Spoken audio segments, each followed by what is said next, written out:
살라무 알레이쿰 와라흐마투ல்லா히 와바라카투. 네, 이번 시간에는 꾸르안과 관련한 여러 의심들, 그런 의심들에 대해서 제가 구체적이고 확실한 답변을 드리고자 합니다. 꾸르안이 하나님의 마지막 계시라는 이슬람의 믿음에 관해서 반론을 제기하는 사람들이 많이 있는 것으로 보입니다. 특히 일부 극성 기독교 신자들은 여러 가지 경로를 통해서 꾸란이 하나님의 성서가 아니다라고 주장하면서 여러 가지 주장을 펼치는데요. 그 주장 중에 하나가 천국에 들어간 사람들이 받게 되는 여러 가지 즐거움에 관해서 반론을 펴길, 왜 꾸란에서는 그렇게 야하고 음란한 방식으로 천국에서 느낄 기쁨을 얘기하느냐. 하나님을 위해서 순교한 순교자는 72명의 여인이 주어지고 천국에 들어가게 되면은 이렇게 성적 쾌락을 느낀다고 하는데 그것은 하나님의 성서와 어울리지 않는 일이다. 이렇게 주장하면서 그렇기 때문에 꾸란은 하나님의 성서 마지막 계시서라고 할 수 없다. 이렇게 얘기를 합니다. 우선 천국에서 느낄 쾌락에 대해서 설명을 드리면은 천국이라는 곳이 어떤 곳이죠? 영원한 기쁨의 장소입니다. 하나님을 믿고 그러한 믿음을 가지고 생활 속에 실천했던 진정으로 믿는 자들이 들어가는 곳입니다. 그곳에는 슬픔도 없고 두려움도 없고 오직 주어지는 것이라고는 기쁨입니다. 자, 인간의 가장 강렬한 기쁨은 뭐죠? 닦아놓고 얘기합시다. 가장 강렬한 기쁨은 뭐죠? 성적인 쾌락입니다. 그런 성적인 쾌락을 가장 강렬한 기쁨이기 때문에 하나님께서 천국에 선사하신다고 하는데 그것이 뭐가 문제가 되는 것이죠?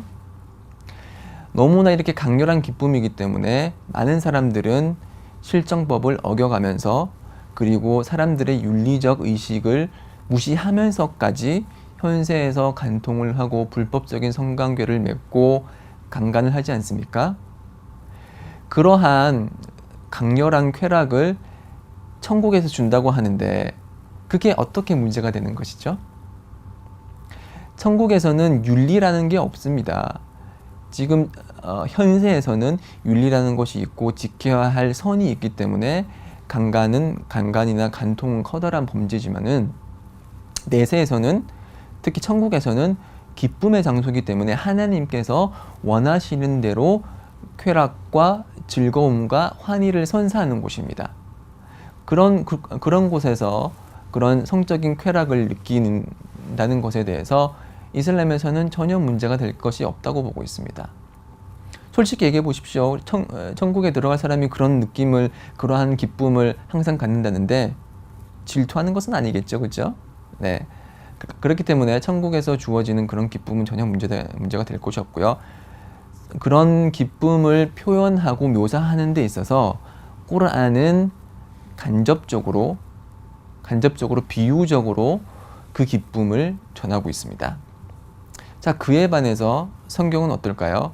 그러한 음란한 표현, 소위 말하는 음란한 표현이 있기 때문에 성서라고 볼 수 없다라고 주장하는 일부 기독교인들이 읽는 성경은 어떨까요?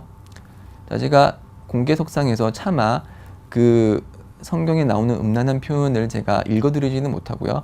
직접 확인해 보시기 바랍니다. 성경 아가장 5장에서 1절부터 5절까지 그리고 아가 7장 1절부터 12절까지 읽어보십시오.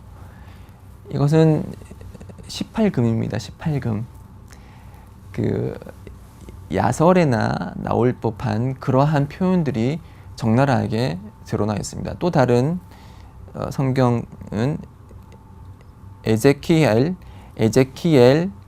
제23장 16절부터 21절까지 에제키엘 23장 16절부터 21절까지 읽어보십시오.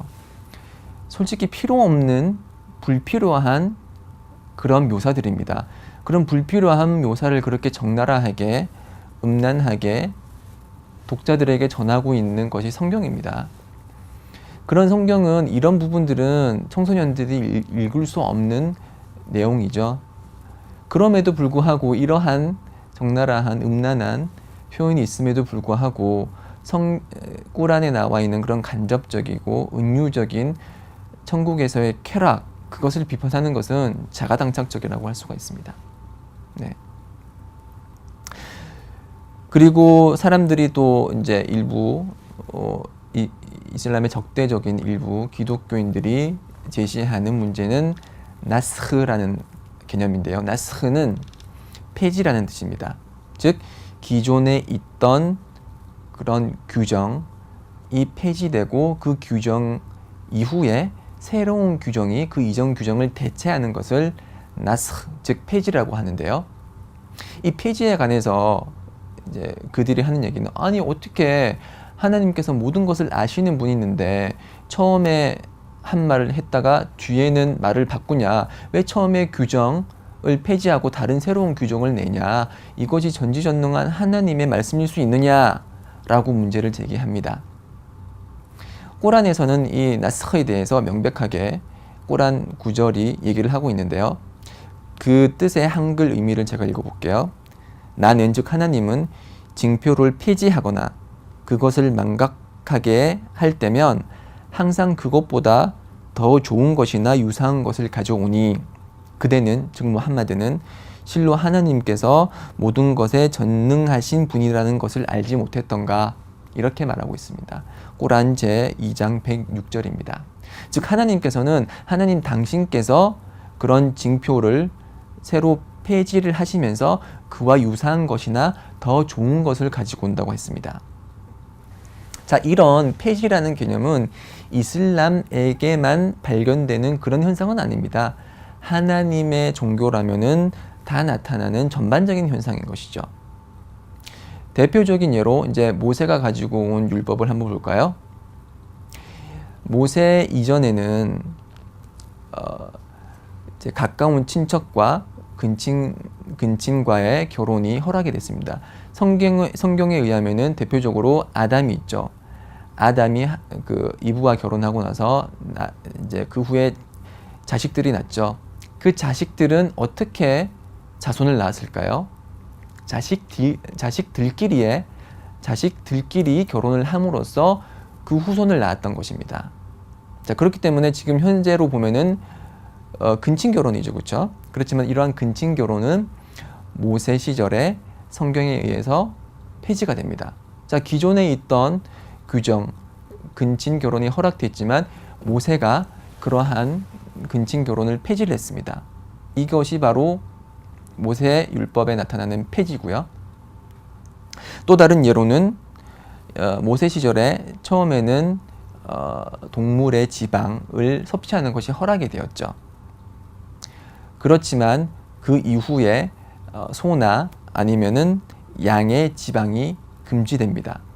처음에 허락됐던 규정이 새로운 규정에 의해서 폐지가 됐고, 그렇기 때문에 소나 양의 지방은 섭취가 금지됐습니다. 이것도 중요한 나스흐의 예가 될 수 있겠죠. 또 다른 예로는 처음에는 그 모세에 믿는 사람들은 그 성원에서 예배를 드렸다가 그 이후에는 자신의 집에서 예배를 드리도록 그렇게 하나님께서 명령을 하셨죠. 처음에는 예배의 장소가 성원이었다가 이제 파라오의 박해가 심해지자 자신의 집에서 예배를 드리도록 하고 있습니다. 자, 이런 것은 기존의 그런 규정이 새로운 규정으로 폐지된 그런 경우죠. 이것이 이제 모세의 율법에서 발생한 나스흐, 즉 폐지라는 규정에 관한 이제 짧은 예고요.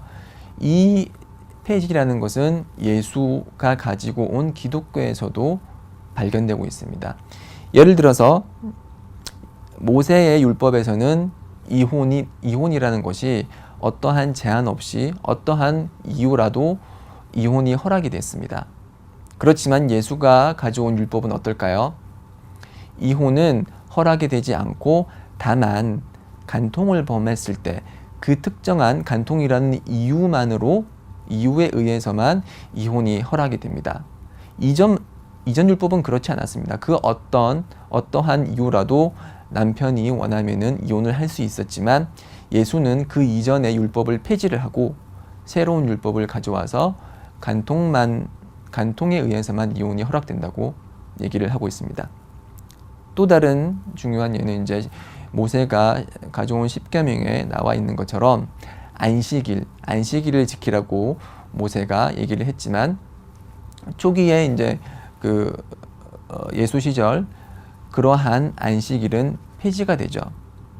그래서 안식일을 지킬 필요가 없다고 얘기를 하고 있습니다. 이 역시 폐지의 개념에 이제 좋은 예가 될 수 있겠고요.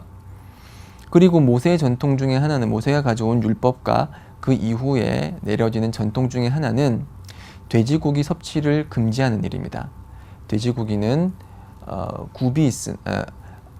돼지는 되새김질을 하지만 굽이 갈라져 있지 않기 때문에 불결한 동물이다라고 모세오경에 나오죠. 그 전통이 예수에게도 계속 이어져서 돼지고기를 섭취하지 않았고, 그리고 돼지에는 이제 사탄이 들어가서 그 예수가 그 사탄이 들어간 돼지를 바닷속에 몰살시키는 장면도 나옵니다. 그렇기 때문에 처음에는 이렇게 예수가 가져온 율법에는 돼지고기가 금지되었지만 후에 돼지고기 금지라는 그런 율법이 폐지됐죠. 누구에 의해서? 바울에 의해서. 바울은 그런 돼지고기도 허락된다고 그렇게 얘기를 하고 자신의 성경 저작에 의해서 금지되어 있던 대부분의 동물들의 섭취를 이제 허락을 하고, 그리고 기존에 있었던 그 할례, 모세가 가져온 율법에 의무시 되었던 할례조차도 폐지를 합니다. 그래서 바울이 말하기를, 보라, 나 바울은 너희에게 말하노니 너희가 만약 할례를 받으면 그리스도께서 너희에게 아무 유익이 없으리라. 자, 할례를 받는 자는 이제 그리스도가 가져온 그런 메시지하고는 무관한 자다. 아무런 유익함도 받을지 못할 것이라고 하면서 할례를 폐지합니다. 자, 이것이 바로 기독교에서 나타나는 나스흐 폐지의 중요한 예시가 되겠습니다. 원래는 예수가 뭐라고 말했죠? 내가 율법이나 선지자를 폐하러 왔다고 생각하지 말라. 오히려 완성하기 위해서 왔다. 그렇게 얘기를 하고 있습니다. 그렇지만 바울은 이와는 반대되는 행동을 하고 있죠. 할례를 폐지하고, 모세 시절에 있었던 율법인 할례를 폐지하고 모세 시대 때 있었던 돼지고기 금지를 폐지합니다. 이렇게 폐지라는 것이 바울에 의해서 실시되었고, 또 다른 예는 이제 이혼 등의 예를 통해서 예수가 기존에 있었던 율법을 폐지를 합니다. 그렇기 때문에 폐지가 있었다고 해서 그 성서의 진정성을 의심받는다면은 이런 주장을 하는 사람들은 자신이 읽고 있는 성서부터 그 진정성을 의심해 봐야 되겠죠. 그렇지만 자신이 읽고 있는 성서를 의심하는 기독교인들은 없는 걸로 알고 있습니다. 그렇기 때문에 나스흐가 꾸란의 진정성을 의심하는 원인이 될 수 없다. 그리고 나스흐라는 것은, 폐지라는 것은 하나님의 종교 전반에 나타나는 현상이다. 그리고 앞에도 말씀드렸듯이 천국의 향락에 관해서는 하나님께서 천국에 거주하시는 사람들에게 주시는 향락이기 때문에, 즐거움이기 때문에 그 어떤 반론도 받아들일 수 없다. 가장 강렬한 쾌락을 천국에서 준다고 해서 그것이 어떤 문제가 있느냐. 그리고 그걸 표현함에 있어서 꾸란은 넌지시 얘기를 하고 있지만 성경은 그렇지 않다. 그렇기 때문에 이러한 근거들이 꾸란이 하나님의 마지막 계시라는 이슬람의 믿음에 대한 반박이 되지 못한다 라고 말씀을 드렸습니다. 자, 다음 강의를 통해서는 꾸란과 관련된 의심과 관련하여 지하드, 즉 분투, 그리고 아랍어 문법에 대해서 살펴보도록 하겠습니다. 저는 이만 줄이겠고요. 다음 시간에도 꾸란에 관해서 얘기를 할 테니까 잘 청취해 주시기 바랍니다. 아살라무 알레이쿰 와 라흐마툴라히 와 바라카투.